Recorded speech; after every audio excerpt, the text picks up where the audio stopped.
What was your initial reaction being cast into Cabbotage? Well, I was super ecstatic. I was super ecstatic. I really wanted to be a part of Cabbotage. I wanted to be in the development of a great motion picture by yours truly, Jake York at YOLO Films. He is a wonderful director, guys. You might have just seen him. He's pretty good. Well, my initial reaction was, this is your big break, Robert. This is the day you get out of the porn industry and you finally make it into the big movie stars. And, I'm going to be better than Leonardo, Cheese Castro or whatever his name is. And, I'm... You're an idiot. And, I'm finally going to win an Oscar and,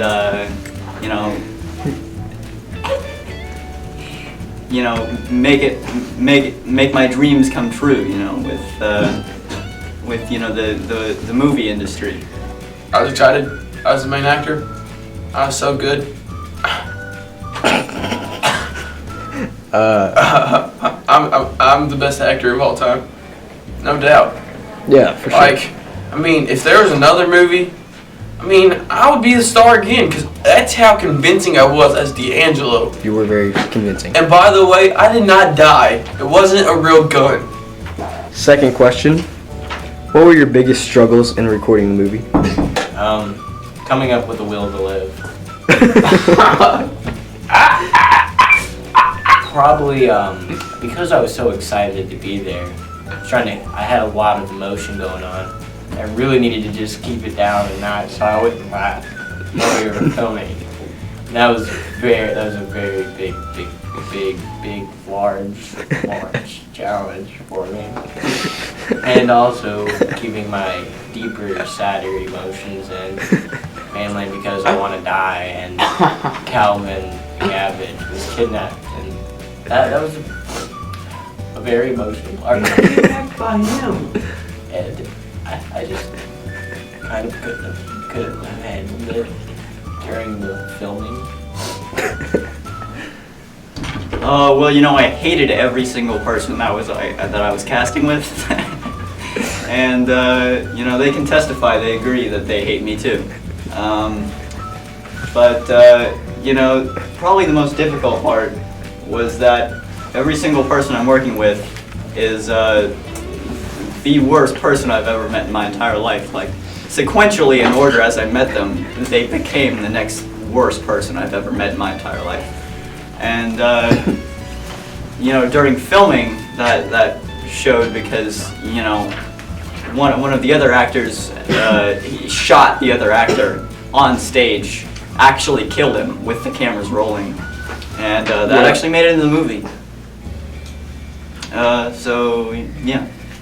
That window, couldn't get it open. So don't you open up that window? Yeah, I couldn't open the window. Did you let out the antidote? It's low-key at the night show. How do you feel about the plot of the movie? Oh, the plot, 10 out of 10, 10 out of 10. It's just such a great movie. It's like Clint Eastwood. It's a Clint Eastwood movie almost. It's that good. It's like, the plot on a scale of 9 is probably like an 8. But 10. It's 10 out of 8. And Cabbotage, the plot, it's just the way it thickens and it enriches itself with so many details that you just get whammed in the face with like all these great emotions and freaking cabbage. You just can't help but fall in love with Calvin. I love the plot. The plot is great. It's better than that new movie, the Revenant or whatever. The new one where the guy sleeps in a cow or something. You're saying it was better than that? Oh yeah. 100% better than that. It's a terrible movie. The Revenant is just god awful. I feel like the plot was great. The plot was so strong. I think we can make an hour and 30-minute long movie on it. And we could sell it in the theater. What was your favorite scene to record? My favorite scene to record was that time I shot D'Angelo. I murdered him. Now that was just such a gripping moment in the film. It was so violent and gruesome and gory. I just remember seeing D'Angelo's brains just splattering on the wall that wasn't behind him. And he died right there in front of me. And that probably wouldn't have happened if we wouldn't have used a real gun when we filmed. But it was, even then, if we had to use a fake gun, we would have had some pretty cool special effects. So, just saying, it was pretty interesting. Oh, my favorite scene? It was probably where I shot somebody and stole a cabbage. Because, afterwards I actually did steal the cabbage. And, in real life? Left the set and went home and ate the cabbage. The whole cabbage? Yeah, I just ate it like out of a bowl. Oh, okay. Probably where I got shot, because that's how my life's going to be. Oh, you feel like you're going to be shot after? Cause yeah, I feel like Tucker's going to bring a real gun to set. And he's going to shoot me in the head. So, go...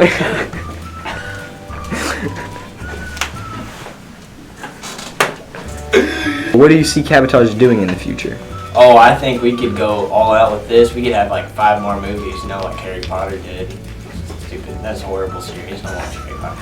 But we could even have a TV show. The story is just so long and developed that we could build on it and make it even better and more long. The longer the better. Longer the better. And we could have a TV show. We could even have toys for kids. We could have cabbage toys and kids will want to eat their vegetables. So is this a shout out to Michelle Obama? How to get kids to eat vegetables? Kids, you should eat healthy. This is a message from our sponsor, Michelle Obama at the White House, that one black lady. Some people say movies, some people say, TV shows. I really think that this is going to turn into like a video game, like a new Call of Duty, or a new DLC front or something. You're an idiot. So like all the youngins will play? Call of Cabbage. Call of Cabbage? Call of Cabbage. Call of Cabbage, yes. Call of Cabbage. Yes, exactly. So you see this film going into Call of Cabbage. Oh yeah, you can play as D'Angelo, you can play as the Cabbage, obviously. I heard that D'Angelo character was awesome.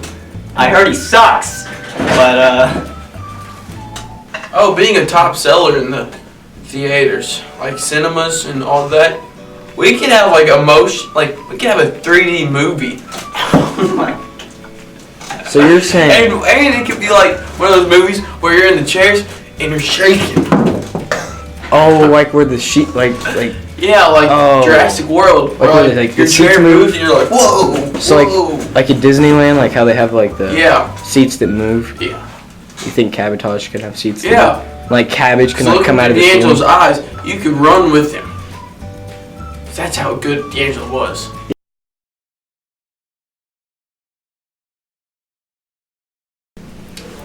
Hello, I'm here today with Mr. Foltz. And I'm going to be interviewing him about Cabbotage. So, Mr. Osama bin Laden, have you ever heard of the Cabbage series before? Yes. Where from? Here. Here, as in from who? You. Okay. So you think we've been doing a good job at like spreading the word about Cabbotage? Yes. All right. Thank you. Thank you. What was your favorite part of the movie, Tony Blair? Going in through the window. That was pretty spectacular. Don't take the microphone. I need the microphone too, actually. So, if you could rate it on a scale of 1 to 11, what would you rate it? Why 11? Because why not? Because the typical rating scale is to 10. Or Well, 5. we're not a typical movie company. True. 3. 3? 3. 25. No, 26. 27. 84 if I could hear it.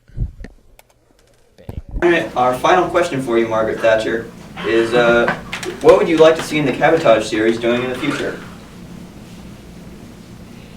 Being able to hear it. All right, well, you heard it here, folks. That's our interview with Castro and Fidel or his brother? whichever one you want. And Either one would kill you. I'm here with the legendary Phil Porta Potty. So, I'm going to ask you a series of questions about Cabbotage. Have you heard of the Cabbotage series before? Well, Gregor, Cabbotage was on my radar ever since the trailer dropped a year ago, and I mean, I was so excited. I bought out all the posters and merchandise already, and so I've been ready for Cabbotage to come out. And it was a real experience seeing it drop in theaters. Who'd you hear the Cabbotage series from? Well, Mike, my friend, air quote around the word friend, Tucker actually exposed me to Cabbotage, and well, that's really what solidified the fact that we weren't friends anymore, because he didn't like it, but You loved it. I fell in love with all the Cabbotage. So you could say you're a cabbage couture. Yes. Did you buy all the cabbage stuff? I actually have a tattoo of the cabbage. That's nice. Yeah. So, Quindarius, what was your favorite part of the film? Well, Miguel, I really feel like the film took a turn for the better when the credits started to roll. But my favorite part other than the credits was probably the mid-sequence at the funeral. It was powerful acting on all parts.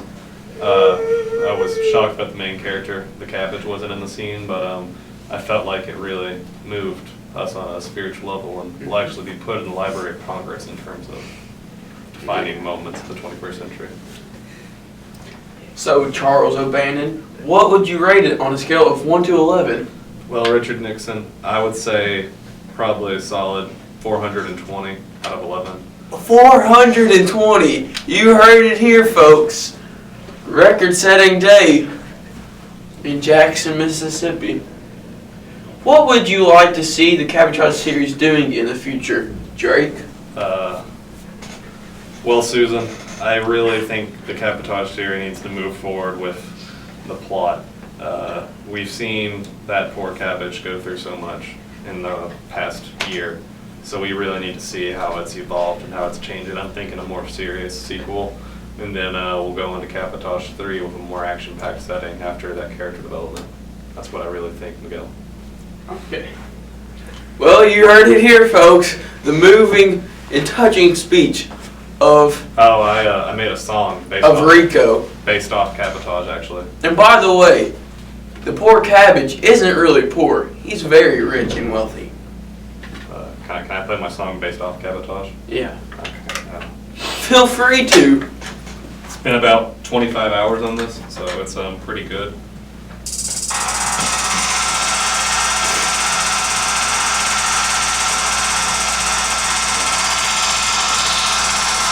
I feel like that basically summarizes everything I feel towards Cabbotage and how it's become my life over the That was a years. great song, Trey John. Thank you so much, Foltz. It really means a lot to me. Probably a 12. Probably 15. I give this movie a 20 out of 10. 24. I give this movie a 20 out of 10. Oh, thanks so much.